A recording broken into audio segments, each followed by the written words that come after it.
Hello everyone, welcome back to my channel. तो कैसे हैं आप सब? आई होप आप सब अच्छे होंगे।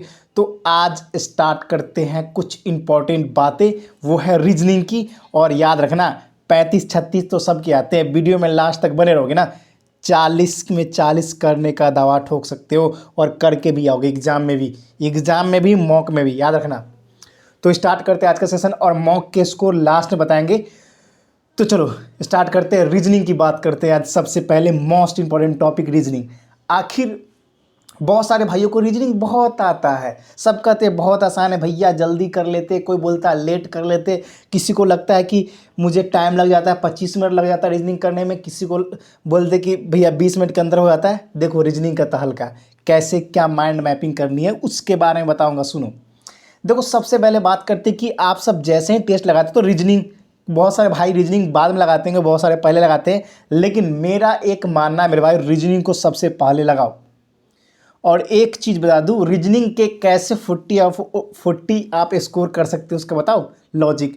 देखो बहुत सारे भाइयों का स्पीड बहुत ही कम है, मतलब उनको A to Z तक अल्फ़ाबेट याद नहीं, किस अल्फ़ाबेट की पोजीशन कहाँ पे वो याद नहीं है।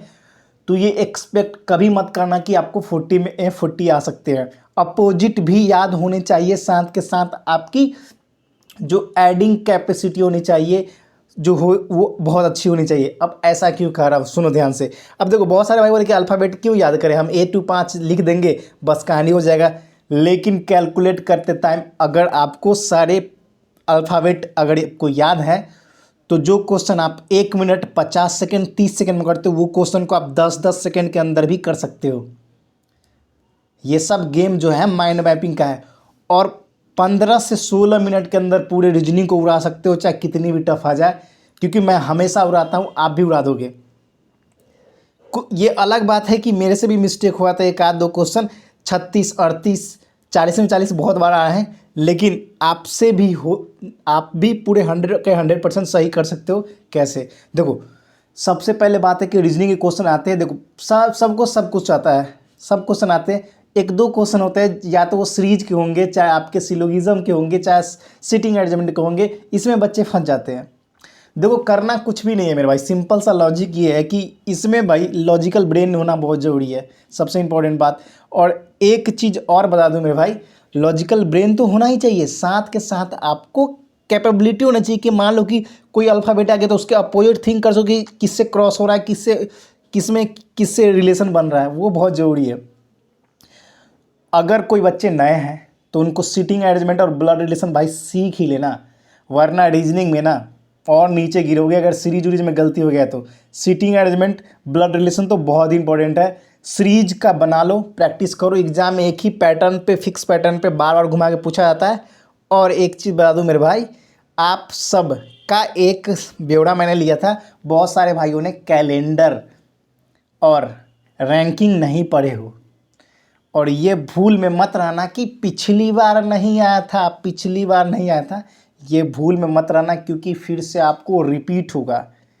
इसलिए लगभग जितने भी सिलेबस है वो कवर करके जाना, तभी आपके 40 आउट ऑफ 40 आने के चांसेस है। दूसरा नंबर मिस्टेक नंबर 2, पहला मिस्टेक आपका क्या था कि आप सिलेबस पूरा कवर नहीं कर रहे हो, कैलेंडर नहीं पढ़ रहे हो, रैंकिंग नहीं पढ़ रहे हो। सबके बेसिक कॉन्सेप्ट जान लो, क्वेश्चन आएंगे भी तो ज़्यादा टफ नहीं आएंगे। नंबर 2 पॉइंट आपकी बात करते हैं, सबसे इम्पॉर्टेंट है वो आपकी है क्या, आपकी कैलकुलेशन के ऊपर। अब इसमें भी कैलकुलेशन, हाँ, अल्फ़ाबेट ऑर्डर आपको याद करने ही पड़ेंगे, नहीं तो आपका होगा काम लेट।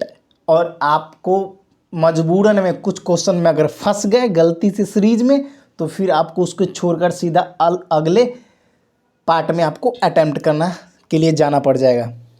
नंबर 2। नंबर 3, आपको बहुत सारे भाइयों को अभी भी फिगर से, जो नन वर्बल जिसको रीजनिंग बोलते हैं, उसमें प्रॉब्लम होती है। ये मैं ऐसे चुनिंदा बात कर रहा हूँ ना जिसमें मैक्सिमम बच्चों को प्रॉब्लम होती है। जब खतरनाक लेवल का फिगर दे दिया जाए ना, उसमें बच्चे अटकते हैं, तो उसको भी प्रैक्टिस में डालो। बहुत सारे भाई करते क्या है कि मॉक को एनालिसिस तो करते ही हैं, लेकिन उसको ठीक से एनालिसिस एक बार कर लिए, छोड़ दिए, रिवीजन नहीं किए।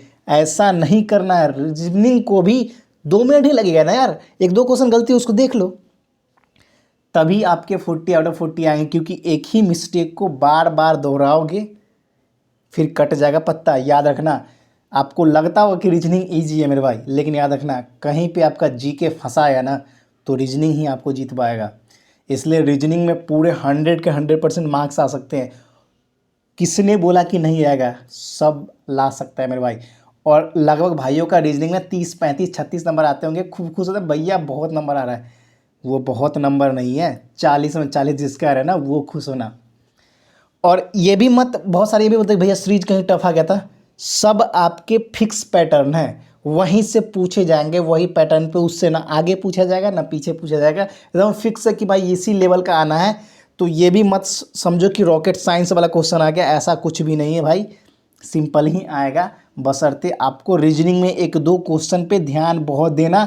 एक तो एक फिगर वाला नॉन वर्बल रीजनिंग का जो बहुत बच्चों को फंसाता है, कभी स्टार यहाँ दे दिया, कभी वहाँ दे दिया, कभी वहाँ दे दिया, कभी लेफ्ट मूव कर दिया, कभी राइट मूव कर दिया, वो वाला। और दूसरा सबसे वीकेस्ट पॉइंट, देखो सिटिंग एंड ब्लड रिलेशन तो जो पुराने बच्चे होंगे, पुराने चावल होंगे, वो तो पूरा फिनिश कर चुके।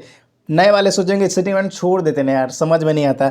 सिटिंग अरेंजमेंट को कम से कम स्टार्टिंग के टाइम में आपको एक ही क्वेश्चन को कहीं टीचर से पढ़े हो तो 5 बार प्रैक्टिस करो, उसी चीज़ों को 10 बार प्रैक्टिस करो। और रिलेशन समझो, हु, हुम, हुज, विच, दैट, कॉमा, इस सब का रिलेशन क्या होता है, किसके सब्जेक्ट और ऑब्जेक्ट में यूज किया जाता है, वो भी समझो। क्योंकि एग्ज़ाम में जब आता है ना तो उड़ा देते, आपका दिमाग हिल जाएगा। जब बहुत सारे बच्चों को ये नहीं पता कि हु, हुम, हुज सब ऑब्जेक्ट के लिए यूज किया जाता है। बहुत सारे, जो इंग्लिश मीडियम की बात कर रहा हूँ, हिंदी मीडियम वालों के लिए तो पता ही है उन लोग को, लेकिन इंग्लिश मीडियम वाला ये ध्यान दे देना।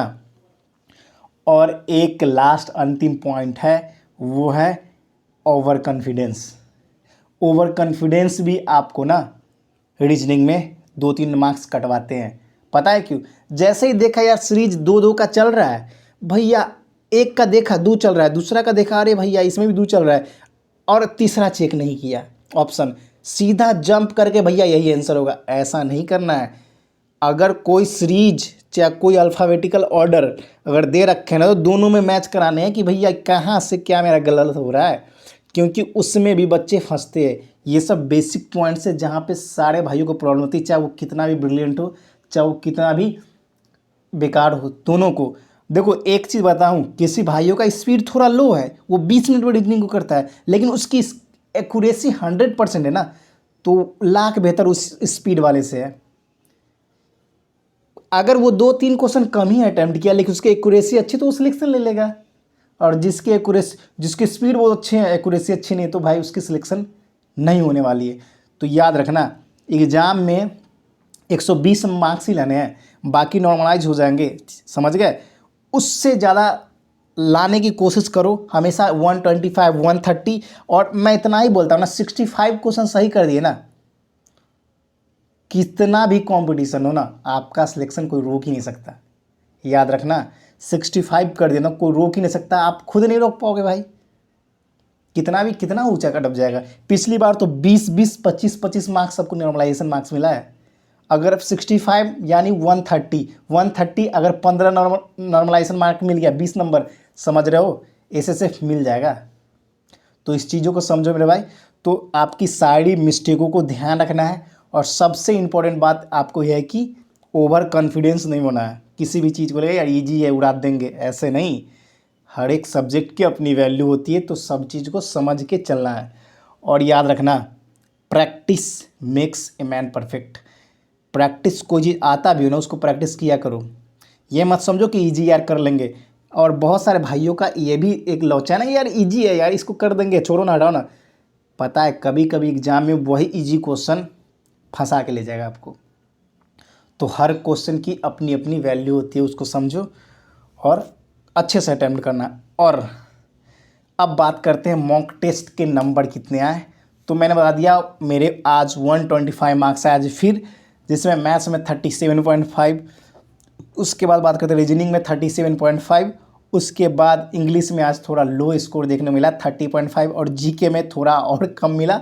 जीके में इतना फिलहाल मुझे कम आते नहीं है, लेकिन आज कम आया मेरे भाई, क्योंकि जीके का कुछ भी नहीं कर सकते। अगर जोन में आ गया वो लक वाइज है, जोन में आ गया तो उड़ा दोगे, नहीं तो अटक जाओगे, लेकिन बाकी पोर्शन को अच्छे करके चलोगे तभी जीतोगे। तो फिलहाल फिर मिलते हैं नेक्स्ट वीडियो में। जो भाई नया जुड़ते जाएगा चैनल को लाइक सब्सक्राइब और शेयर हथौड़ा मार के ठोक देना। फिलहाल इतना ही। जय हिंद, जय भारत, वंदे मातरम।